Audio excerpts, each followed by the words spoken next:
सीसीटीव्हीची सुरक्षा खूप गरजेची आहे इथं. कोणाचे पाय घसरून पडू शकतो, कोण खजूर पाणी असेल तर पाणी जायला कुठे जागाच ठेवली नाही. पण हे पाणी जास्त साठल्यामुळे इथं काय केलं नाही, भरपूर पाण्यामुळे त्रास होते लोकांना.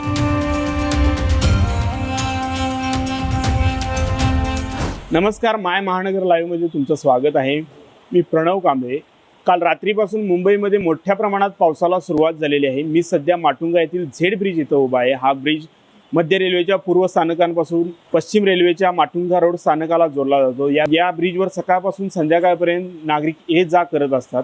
मागील अनेक दिवसांपासून या ब्रिजवर कचऱ्याचं साम्राज्य होतं. मात्र माय महानगरच्या बातमीनंतर हा कचरा रेल्वे प्रशासनाकडून काही प्रमाणात उचलला गेला आहे किंवा यावर उपाय केलेला आहे. मात्र सुरक्षेच्या दृष्टिकोनातून या ब्रिजवर कोणत्याही प्रकारचा उपाय अजून केलेला नाही. कारण आपण पाहतोय CCTV कॅमेरा असेल किंवा एखादा सुरक्षा रक्षक असेल या ब्रिजवर नेमायला हवा होता, मात्र तो कोणत्याही प्रकारचा उपाय केलेला नाही असं दिसतंय. या संदर्भात आपण या ब्रिजवरून ये जा करणाऱ्या काही नागरिकांच्या प्रतिक्रिया जाणून घेणार आहोत. आणि हे असे लाद्या टाकले तर ते वयस्कर माणसं कसं चालणार सांगा मला. मी त्याचं स्वतः किती वेळा घसरून पडले, कसं हे करायचं. स्वतः मी आता दादरला उतरून जाणार होते. आता हा ब्रिज नवीन बनवलाय म्हणून इकडून मी आले. असं बघितलं पाणी तिकडे ब्रिजवर कधी साठतंय का पाणी असं. आणि माझ्या 2-3 वेळा पाय पण घसरते. अशा लाद्या टाकले ब्रिजवरती. थोडं काहीतरी रफ मध्ये टाकायचं ना, असं तर त्रास होणारच ना. CCTV पाहिजे ना सर, ते तर चांगलंच आहे ना. कधी काय होईल. आणि तुम्ही बघताय ना, येता जाता स्त्रीला वगैरे आता किती म्हणजे जपून राहावं लागतंय. आणि त्याबद्दल CCTV तर चांगली गोष्ट आहे, याच्याबद्दल काही इश्यू नाही आहे. फक्त आता पावसाचा जो लादीचा त्रास होतोय ना, त्यातच जरा बरं थोडं इश्यू आहे, बाकी काही नाही आहे. ऑल इज ओके, सगळं बरोबर आहे. हे दरवर्षीच आहे दादा. दरवर्षी पावसात आम्हाला हा त्रासच आहे आणि कोणाचं लवकर लक्ष पडत सुद्धा नाही. नेहमी मी बघतो हे दरवर्षीच. मी नेहमी इथे कामाला, म्हणजे नेहमी सेंट्रल वेस्टर्न लाईन मी नेहमी आहे. दर टायमाला इथे अर्धा पायापर्यंत पाणी भरलेलंच असतं, कधी कोणाचं लक्षच नसतं. CCTV कोणाला माहीत पण नाही, अंदाजा पण नाही की चालू आहे की नाही.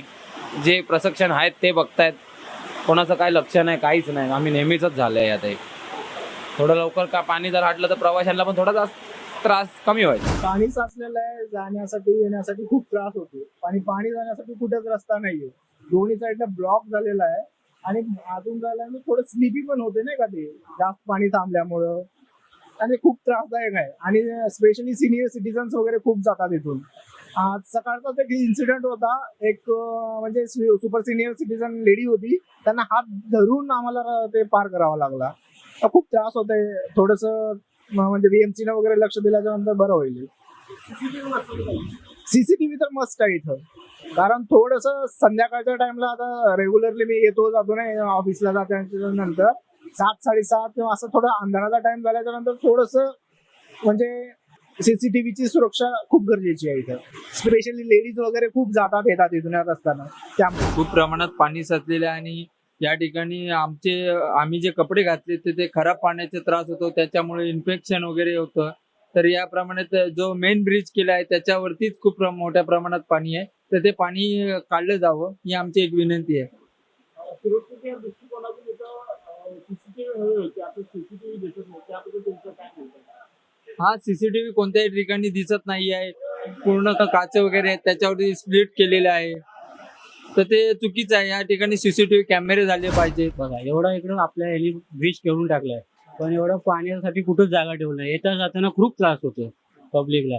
कोणाचे पाय घसरून पडू शकतो, कोण खजूर पाणी असेल तर पाणी जायला कुठे जागाच ठेवली नाही.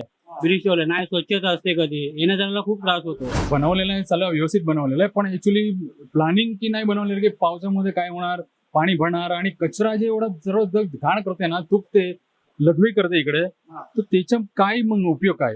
तुम्ही आता बघा, आता मी 10-15 दिवस पूर्वी फेसबुकवरती टाकलं होतं की किती घाण आहे, किती कचरा पडलेला आहे, त्याचा उपाय काय. आता 15 दिवस मध्ये 1 दिवस साफ करणार, त्याचा काय मतलब आहे. 15 दिवसात एक दिवस फक्त साफ करतोय बस. सुरक्षेच्या दृष्टिकोनातून CCTV लावले पाहिजे. येस, लावायला पाहिजे आणि लवकर लावायला पाहिजे ते. हा, मग कधी लावणार आहे ते विचारा त्यांना. लवकर लावा. माझा रिक्वेस्ट आहे की कॅमेरा लवकर लावा तुम्ही. कारण रात्रीच्या महिला वगैरे महिला वगैरे ना त्रास येतात आणि जातात तिकडे. सीसीटीव्ही नेसेसरी आहे इकडे. हो. दिवसामध्ये असं काही प्रॉब्लेम नाही, पण रात्रीच्या काही होऊन शकते काहीतरी. एक वेळा ते लोकांना कोणाला माहीत पडला ना, जे समजा की चिटिंग करते की फ्रॉड आहे की चर्सी आहे, ते लोकांना एक वेळा माहीत पडलं की इकडे रात्री कोणी सिक्युरिटी नाही आहे, तो होऊन शकते हा घटना. मीन्स जे अगम्य घटना होऊ शकते. बस म्हणजे लावायला पाहिजे, बस लवकरच लवकर. थँक्यू. अजून काय? अजून कोणाचं मर्डर झालं कळणार नाही, काय नाही, म्हणून सीसीटीव्ही कंपल्सरी लावायला पाहिजे इकडे. कोणाचा मर्डर झाला, कोणावर रेप केलं, काय कळणार मग? सब प्रूफ काय असणार मग? कॅमेरा असल्यावर प्रूफ असतं ना माणसाकडे. मुख्य वस्तू सिक्युरिटी असते ना माणसाची. मग कॅमेरा लवकर लावा, हे माझं रिक्वेस्ट आहे इकडे.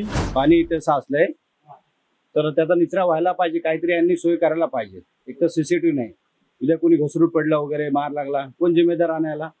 हे ब्रिज करोडाचं बनवलंय, पण हे पाणी जास्त साठल्यामुळे इथं काय केलं नाही. भरपूर पाण्यामुळे त्रास होते लोकांना. ते सांडपाणी असतो किंवा हे, त्यामुळे पाय एकदम हे झालेले असतात, पाय भिजतात, पाणी जाम साचतो इकडं.